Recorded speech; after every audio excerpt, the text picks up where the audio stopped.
ilmi nafxanyaa nama ganaa je dhugaa ilmi nafxanyaa nama gana gantu ilmaan nafxanyaa opidio tiqaalaa ilmaan gudeeda akkam jirtan Oromoo nagaa fayyaadha sirba kanallee YouTube irraa kaasisanii ture garuu ni jira hin kaasisne opidio waasareen isin nyaatte Wasaren opidio isinyate isinaka keessanitti beekumsa keessan hagana achi beekumsa takkan qabdan beekumo isin qabdanitu hagana Juwar Mammaffaa Baqqalaa Garbaa hiine maneedhaa keenya jira qeeroon hafuura hin baastu namni qeeroon urra kaase namni qeeroon deemuun Juwar Mamma keessaa hiinaan qeeroon hafuura baasuun dandeessu Mata isaanii qabuu qabnaa itanii Juwar Mamma qabdan. Juwar Mamma kuma takka jira isiniin jennee jira isinitti himnee jira yoo isinii galu taate. Kuma Juwar Mamma jira Oromiyaa keessa. Garaan haati Oromoodha hayyuu meeqa horte. Hayyuu hedduu lafaa qabdi. Hayyuu hedduu jira. Juwar Mamma maneedhaa jira akka namni isan agarree gootan. Akka namatti illee dhaamsa dhaamen jenne nama arguun danda'u nama garsiiftan Khabiyya keessa waan dile kan hojjechaa jiru Juwar Mammadi Khabiyyaadhaa keessa waan dile kan hojjechaa jiru Juwar Mammadi Juwar duraanuu isin himee jira nuti duunee dabarrullee qabsoon Oromoo if duuba hin deebitu hoggu dhibba takka isin himee tureen hin dhageessan malee gurri keessan duudaadha gurri keessan duudaa hin dhageessan isin waan akkasii Hoggu dhibba takka isin himee jira. Waan qeeroon biyya keessaa godhaa jirtu, waan uummanni Oromoo ka biyya ala jiru godhaa jiru, waan gaafa Juwar Mamma taa'ee TPLF irratti qabsaa'u ture, geggeeffamaa ture, ammaas ittuma jiran uummanni Oromoo. Juwar hidhameef wanni takka ta'eef duuba deebiten jirtu. Takka. Qabsoon teenya itti fufti gisee hundaa'u. Agartanii miti biyya opidio bulchaa jira biiti Oromooti ilmaan bilisiginna diqaalaa bilisiginna Oromiyaa keessa guddattee bilisiginna jala fiigaa jirtu Oromoo biyya bulchaa jira Abiyyi Ahmad ilma Oromooti warri yatanii dhiichisu jirtan arraa agartanii mi Finfinnee keessa waan deemaa jiru Finfinnee keessa naftanyaa maal akka jechaa jirtu agartanii jirtan arraa naftanyaan arra qomadaateeti yeroon teenya nuti abbaan biyyaati Oromoo wanni ja'amaa biyya kana keessa bahuu qabdi. Finfinnee keessa Oromoon gallakkistee deemuu qabdi. Jetteeti alaabaa abbaa isaanii alaabaa Minilik qabattee Finfinnee keessa dhiichisuu turte. Mootummaan Abiyyi Ahmed jala deemeeti makiinarraa takkaan fuudhuu tureen. Makiinarraa takkaan fuudhuu ture. Uummanni kun silaa Itoophiyaa takkatti amananii. Sila Itoophiyaa takka amananii baandiraan ta'e isaan qabatanii deeman ta'a Abiyyi san tamalla zeenaan fidee biraaduu isaan gartanii tabeerbeerasab jee inni fidee dhaabe ta gidduun urjii qabdu san qabatanii bahan ture sila abbaa keenyaan nu guutame jaaniiti alaabaa abbaa isaanii alaabaa ilmaan Minilik alaabaa adeera Abiyyi Ahmad qabatanii dhiichisuu turan Opidio ummata opidio nuti Oromoodha jee mootummaa kana keessa taa'ee ilmaan Oromoo fixaa jiru yeroon teessan isinit dabartee jirti hirriibaa kaa ummata keessan cinaa dhaabbadha Abiyyi Ahmad kana booda manaama isaati inni nugusa ta'uun isaaf manaama dubbiin Abiyyi akkuma haati isaa manaama agarteef sanitti manaama taatee hafuu teessi jala manaamuma gizee hunda Manama nugusa jaanitti mani amma sasuma inni manama laaluuti addaan baatiin bitti ilmaan Oromoodha bitti Oromoo hin kabajne bilti arraantana gaallaan as keessaa bahuu qabdi jaanii Oromoo irratti caffaraa jirtu qomaaxaan Finfinnee keessa bitti san biyyan taatu tana jala mura Garuu guyyaan san gehe bakka isinitti galtan naftanyaan isin hin feetu Amaarri isinin fadhu bakkuma diqaalallee taatan bakkuma itti dhalatanii itti guddatan Oromiuma keessa dhalatanii keessa guddatan tan isinii wayyaan begoot isinin fudhatan bakki isin itti deemtan hin jiru bakki isin dhaytan takka illee hin jiru isinin fudhatan arra danda'anii dhiichisaa oolan naftanyaan baatee warri biyya harkaa qabu dandee dhiichisaa ture warri nuti biyya harkaa qaba jiru eessa kute eessa dhaytan maas hin bayna maas baataniin dubbatina ganaa takka takkaan Abiyyi Ahmed naftanyaa taatus ganaa qalamuu ta'e garuu ka siqalu isaanumaa siqala naftanyumaa siqala Shimallis Taakkalaa Saroonni bakkuma khushuuf Amaarritti jee hundatti oriitanii akkatti hooy jettanii dibbeetumtan ganaa qaqqalamuu ta'esan takka takkaan qaqqalamuu ta'esan nuti isinin gallu nu achi qalamuu ta'esanii nuti khabar baanu biyya teenya khabar baanu Oromoo fi Oromiyaa qofa Baardar isinin gaafanne Gondar isinin gaafanne Gojaam isinin gaafanne Oromiyaan ta Oromooti Oromoo mirga isaaniitiin haa bultuudha gaafeen ummata Oromoo diqaalaa yoomuu diqaalaadha abbu torba diqamtan hin xaaramtan arra isinirra dhiichisaa turan maa waan godhinaa yoo humna qabaattan maa gabbaatanii waan takka jayna alaabaan teenya tana kunooyi teenya tanuti deemnuun tana yettanii maa gabbaatanii dubbatina achi gubbaa isin gubbaa dhaabbatanii isinirra dhiichisaa turan Taakkalaa uumaa atillee mataan kan kee gaallaadha barin beeytu malee ifirraanfattanii jirtan warrummaan Finfinnee sana keessa jiru opidiyootii bulchaadha maalii midirkoo ifin jiru kun hundi naftanyaan isinillee arrabsu jirti nu wajjin arrafamaa jirtan isinis warri arraagaabiin Amaaraa jechuun arraagaabiin naftanyaa jaloo horiitanii isaaniif arraagabu jirtan isin arrabsaa turan arra magaalaa isin bulchitan irratti isin arrabsuu turan nurraa bahaadhaa biitii teenyaa nuti bulfataa Finfinneen teenyaa jaanii arraniin gammade hedduu dasna jee maaliif seetan beeka opidiyoon nuti biyya bulchaa jiraa jetti nuti biyya bulchaa jiraa Oromoon nutti naaftee namni nuti feenu dhufee biyya bulchu malee hin ta'u jaanni natti naafanii je gabbee haasawan beeka jee eenyu wanniin namtitti naa biyyeettaniin tun natti naafanii warra na hinaafee je warri itti hinaafisan eenyu sabboontonni Oromoo hundi sitti hinaafee sabboontonni Oromoodha hundi sitti hinaafee Abiyyi Ahmed kanaaf gabbaayet se gubba an kana gaddisiisu Abiyyi duraanuu naftanya Amaara Abiyyi ilma Minilik kana gaddisiisu garuu warra dheengadde nuti Oromoodha jee dhaabbachuu ture san gartee isaani Taakkalaafa maqaa tuulamallee balleessitan moo isin akka ummanni khaanjo akka ummanni naftanyaa ju ene shawaa Amaaraa neenya akka isaan nyaansan isinilleen akkasimoo maani manne gabbaatanii nuti shawaa keessa dhalanne malee naftanyaadha ittanii maaliif hin manne gabbaatanii arra qabatanii laal Finfinnee keessa ilmaan Oromoo as keessa bahaa jaanii isinirra caffaraa turan isinirra caffaru jiran warri nuti Oromoodhaan nuti biyya bulcha jiru ammaan tana gabbaa dubbadhaaga hedduun gammadeen irra baga caffarte baga naftanyaan akkasi caffarte Finfinnee gubbatti nuti haga bilsiginnaan dhabamtutti haga bilsiginnaa dhabamsiifnutti isin bilsiginnaan naftanyaa jala gortanii ummata Oromoodhaa kana gidirsaa jirtaniimi haga dhabamutti haga bilsiginnaan hudduun buqqaatutti Oromoo rafutti hin jirtu Jawaar Mohammad hiitan Jawaar Mohammad maneedhaa jira Jawaar Mohammad kabiraa miiliyeenaa jira qeeroo keessa hedduu jira hokkee teessan gubbaa isin dhaabbachaa jirti ilmaan Oromoodha ilmaan sabaa ilmaan gudeedaa warreen ta'in ilmaan sabaa kasabaa dhalate kasabaa haduutu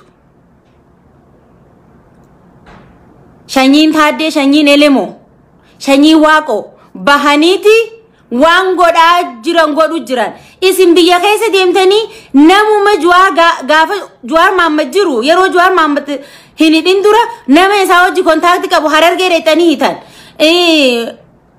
arsii keessa deemtanii tan bakka deemtanii hin hindin qabdan nama Jawaari wajjin Facebook irratti active hature jechuudha. Nama waa'ee Oromoo post godhu hunda hidha guurtanii jirtan mana hidhaa jira namni san hundinuu. Ummata Oromoo dila amma waan godhaa jiru kana qeeroo dila waa godhaa jirtu tanoo maa hidhatti hin guurina. Oromoon ka olbee dubbatu warri olbee social media gubbaa iyyuu percentii laman ga'u percentii lama percentii meeqa undercoverii dalagu jirti harka lafa jalaa deemu jirtiin sabboontonni Oromoo harka lafa jalaa deemu jira. Isin ka olbee Facebook irratti activistii ta'u documentary irratti dalaydanii fiddan. Activisti Oromoo documentary irratti dalaydanii fiddan ka Yahyaa Bashiir kana jechuu topiika nu baasuuf dalagaa nu godhachuudhaaf.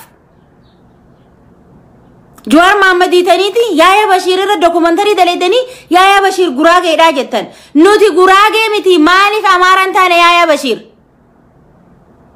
Dhimma keenyaa miti haga inni Oromoo hadoodetti haga inni Oromoo waa godhutti nuti dhiiga namarraa wannan qabnu jibbansa shanyummaan qabnu jibbansa dhiigaan qabnu nuti. Oromummaan dhiigaa miti Oromummaan hojii keeti. Oromoo kasi godhu hojiidha malee dhiigaa miti. Yoo Oromoon dhiigaa namni dilii tokko dhiiga. Taakala uumaa Oromoodha dhiiga inni isaa Oromoo. Shimallis Abdiisaa dhiigni isaa Oromoo. Lammaa Magarsaa dhiigni isaa Oromoo. Goobanaa Daajee dhiigni isaa Oromoo. Isinitti nima. Ana Abiyyi Ahmad hin beeku. Abiyyi Ahmad diqaalaadha Amaara. Abiyyi haati isaa Amaara waan taateef isaa wanda sharmuxummaan beekamee fidanii dhufan. Ani hin beeku Abiyyi Ahmad ittiin seenu. Ijoolleen immoo ta'an warri kaan Oromoo. Dhiiga inni isaanii Oromoo. Nuti dhiiga namarraa haajaan qabnu. Nuti jibbansa shanyiin qabnu. Yahyaa Bashiir irratti documentary dalaydanii manguddoo cubbuudha. Manguddoo imaamata matan marattee cubbuu haasoytu. Sodaa garaa isiitiif. Dhuguma gabbaatee waan hin taane documentary nama dalaydu Yahyaa Bashiir biyya diigu jira nurraa haa dhaabbatu. Yahyaa Bashiir kootaa fuudhaa hidhaaga. Yahyaa Bashiir yoo hiitanis huma Yahyaa Bashiir jira. Akkuma Jawaar Mohaammed hiitanii humni Jawaar Mohaammed jirutti huma Yahyaa Bashiir jira. Hin irraanfatinaa tana. Warra Facebook irra bee haasa'u kana malee warri undercoverii duuba jiru kadalagu hayyoonni Oromoo as bee haasa'u hin jaalatu. Gootanni Oromoo as bee haasa'u hin jaalatu. Dhokatanii waan hojjetan dhokatanii waan godhan.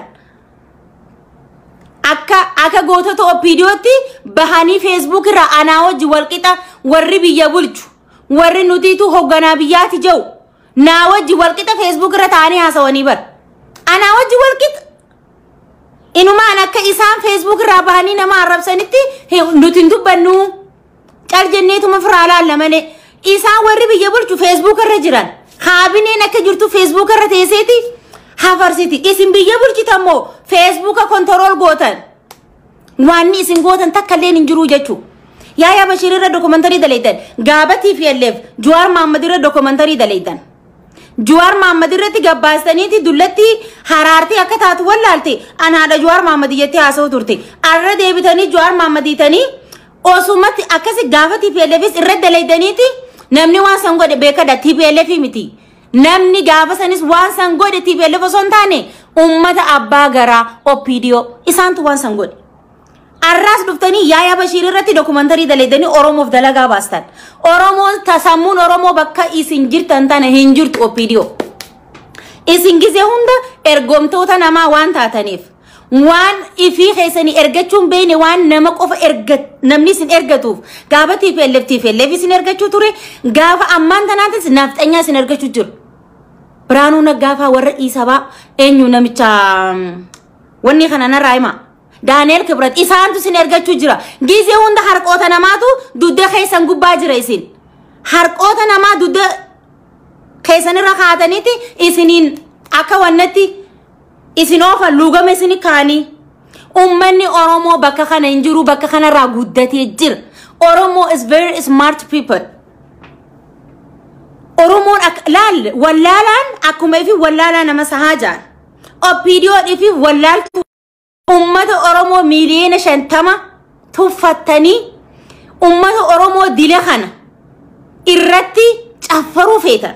Isinirra caffarra malee abadan abidin OPDO nurratti hin caffartu. Nafxanyaan nurratti hin caffartu. isinirratti cafarra malee Oromoon ummanni Oromoo qaroodha qaroomne jira ilmaan goobanaadha gize hunda ni jiran gaafa Minilikis ture gaafa Dargiitis ture gaafa Haile Sillaaseetis ture gaafa wanna maali TPLFis ture arrallee gaafa nafxanyaat idnuma jiranii jechu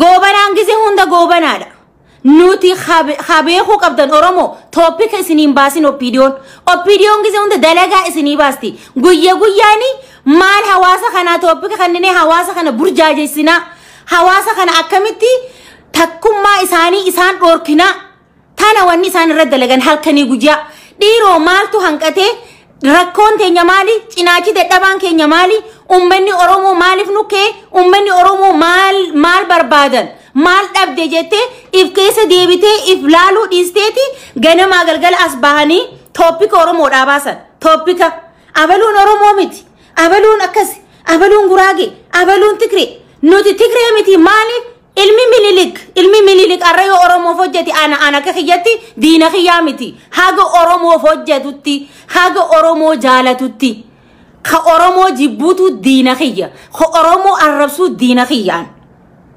akka intala Oromoo takkatti akka Taayyeefaa akka Abiyyi Ahmad diina Oromoo gurguddaan isaanii hanga teessanii nama Oromoo jee Oromoon mirgi Oromoodha argamuu qaba mirgi Oromoo eegamuu qaba jee nama Oromoof dubbaturra dokumentari daleedanii diina gootanii namni kun Oromoo miti eenyu isin hingeessin Oromoo qofaa namni Oromoodhaaf aduutu eenyutu toopika kana isinii baase maayimi ummata wallaaltu humaata akka hin beeyne hogga isin hinjennu amanuu diddan opinion ummata humaata akka hin beeyne warruma taa'ee dalagaa namaa baasu manguddoo imaamata cubbuu asirra keessanii koofiyaa fiddanii mana farshoo keessa amantii muslimaatiin hin taphatina opinion isinitti nima namni akkasii qoshaashni san muslimni ni udaatanii salaata imaamata cubbuu matarra keessanii koofiyaa cubbuu matarra keessanii ummata farshoo quufee fiddanii hawaasa Oromoo dura gabbaasanii hawaasa Oromoo heetiin hin burjaajeessina manguddoo deengadoo OBS irra taasa'u turte manguddoo saniifillee qeeroon biyya keessaa ni beektan ummata san eessa akka isaan jiran eessa akka isaan galan eenyu akka isaan ta'an ni beektan kabala keessan tokkorraa nafan kabala keessan tokkorraa sa'a waa gootan ummata duratti hin godhina guyyaa waan godhina goojjoo isaan keessa galan bakka isaan ta'anii farshootti dhuganii gabbaanii ummata Oromoo arrabsan bakka sanii bidatti qabsisa kaabineen takka halkan alan deemtu kaabineen takka halkan alan deemtu hundi kaabineen mana teessin kaabineen guyyaa qofa dhiira malee halkan kijibdu kaabineen warra nuti manguddoodha jee gabbehee qeeroo burjaajeessuus akka bakka agartanitti dhahaa lafa buusa isaanii farshoo quufanii jijjigaa hogga isaan deeman kabala keessan tokko raanaftu dhahaa lafa darbaa biraa deema saasan kaabineen isaan achi baaste isaan haasaysiisessani kaabineen isaanii farshoo bittee imaamata matarra keessee koofiyaatti keessee achi keessaa gabbaanii haasawan garmaan biyya balleessaa jira haa hidhamu warri biyya balleessu isin hattu ummata faraddu ummata Oromiyaa keessa dhalate Oromiyaa keessa guddate diqaala ilmaan moggaasa kanaan nu gube nuti isaani malee namni dhiigaan Oromoodhaa tokko mootummaa Abiyyi Ahmad wajjin jiru tokko kaduraan jala jirulleen garagalee tokko isinii wajjin hin jiru isin dokumentari dalaga amatuma rabbiin kun qabu dokumentari dalaga amata lama dura juam amata sadi dura juam mamadira dokumentari dalagu turtan arramo ya Bashir boro Farhan Abdusalami amali fasin dufne eskel gabbisa jira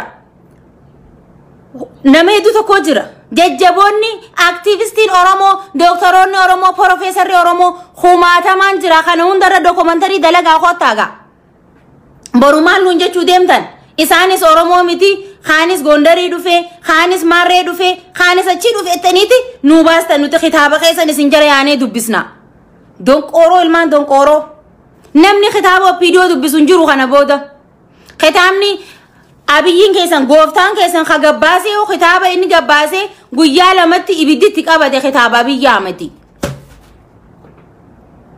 nuti TV boqqolloo duraanis ni beeku ummanni keenya TV boqqolloo duraanis TV boqqollooti TV man OMN tokkicha ijadhaam suudha halkanii guyyaa irratti hojjettanii nafxanyaa wajji taatanii ilmaan nafxanyaadha afaan oromoo bartanii oromoo dheetanii bakka san buutanii hundi keessan ilmaan baalagee ilmaan qushaashaa ilmaan osoo haati teessan wannarra deemtu isin dhalte malee isin oromoo bakka bu'uu hin dandeessan. Oromoon nama akkanaan qabdu. Oromoon goota. Oromoon murattu. Oromoon kutattuudha. If duuban deebitu. Kaayyoo ifirraa if duuban deebitu Oromoon. Amata lama bulchitanii hidda hidhannee amma booda akka barbaanne Oromoo irra cafarraa jettaniiti shawwadamtan OPDO'n. Ni shawwadamtan. Akka malee shawwadamtan. Ammallee bayyanachuuf illee teessan isin. Nuti kana booda isin as dachaatanis isin hin dhageenyu. OPDO namni isin dhaga'u hin jiru. OPDO'n dalagaan teessan nama arrabsu. Hojjechuun beektan nama arrabsu. Dabballee keessan jaartanii ummata kan beekne ummata sammuun dhoqqeedhaan walitti qabattanii deema. Abaluu arrabsa Facebook irra wal jaaraadha. Ummata fofokkotaa ummata waan takka hin ta'in. Mee nama bareeda as baasaati namni bareedaan nama arrabsuu fidadhaame yoo qabaattan hin qabdan. Ummata rabbilleen jibba fiddaniiti Facebook irra nama bobbaastan. Ummata bifa namaa hin qabne. Ummata dubbachuurraa hin bareedne. Namni kayoo dubbatullee irraa bareedu kayoo lolli irraa bareedu jira. Kayoo booyichi irraa bareedu jira. Dabballoonni OPDO booyichi isin irraa hin bareedu. Arrabsitan arrabni isin irraa hin bareedu. Waanuma akka garan qabne gagguurtanii Oromoon tana bira kuttee jirti. Oromoon qaroodhaa isin himne nuti. Jawaar Mohaammed hiitan, Baqqalaa Garbaa hiitan, hooggantoota adda bilisummaa Oromoo dilasan hiitan. We never stop. If duuba deebi'uun hin jirtu. Oromoon if duuba hin deebitu. Oromoon if duuba deebitu kana booda numa hin jirre tana jala muraa. Tak beekaan qaban bareedaan qaban waanuma takka hin qabdu OPDO'n anaatu sinima waa tak wan namni isaan qaban hundi ummata fokkota ummata haasawan beeni ummata waan takka hin beeni. Ummata sa'aa kanaan yeroo amma jiran kanaan dokumentari namarra dalaganii dokumentari kijibaa haga yoom dokumentari kijibaatiin ilmaan Oromoo burjaajeessitan dokumentari kijibaa nu gabbaastanii Oromummaan hojiidha malee Oromummaan dhiigaa miti. Hojii ati hojjettuut Oromoo si godha dhiigaa miti. Yoo dhiigaa goobanaanis hundi warri Oromoo gurgur hundinu Oromoo warreef hin jechuu ture. Oromoo beekama nuti goobanaan Oromootti hin beeka akkasitti hin dhageelle. Oromoo hin jaan immoo garuu Oromummaan isaanii no hojiin mitiin dhiigni keessa yoo Oromoo ta'e hojiin keessan Oromoodhaa mitiin. Hojiin keessan Oromoo dhabamsiisu nama an Oromoodha jee Oromummaa isatti boonu dhabamsiisu dheesin addunyaa tanarraa. Dalagummaan teessanii utana amata 27 guutuu wanni isin hojjechuu turtan tan. Targaa jijjiirrattaniiti OPDO irraa bilisiginnaa taatanii dhuftan. Maali OPDO irraa ODP taatanii dhuftan. Sanuma ooraa keeyyattanii amma inumaa dhuftanii bilisiginnaa. Bilisiginnaan nugga dhuftanii jechuun maqaa jijjiirratte targaa jijjiiraa oolte makiinaa GPO bitti hoggu dhibbata ka targaa itti jijjiirte GPuma hin jijjiiramtu. Tiyootaadha hin jijjiiramtu. OPDO jechuun akkasi. Targaan keessan gizee hundaa'u OPDOdha hin jijjiiramtan isin. Maqaa jijjiirrattanii maqaa OPDOdhaa saniin uummanni nuuf fedhu waan beetanii fi maqaa jijjiirrattanii dhuftan. Targaan keessan gizee hunda isin hin maxxanee jira. Hojiin keessan gizee hunda fokkotaadha. Namni ergamuu bare ergachuun beeku. Namni ergamuu bare yoomuu ergachuu hin beeku ergamuu malee. OPDO jechuun akkana jechuun nuti uummanni Oromoo ergamuun feenu ergachuu feena. Ergamuun amata dhibba keessaas kunne nuu gaha jennee jirraan nuuf gahaa enough is enough. Nuu gahee jira. Itoophiyaan Oromootti tuffattanii Itoophiyaan isinii kabajamtu hin jirtu.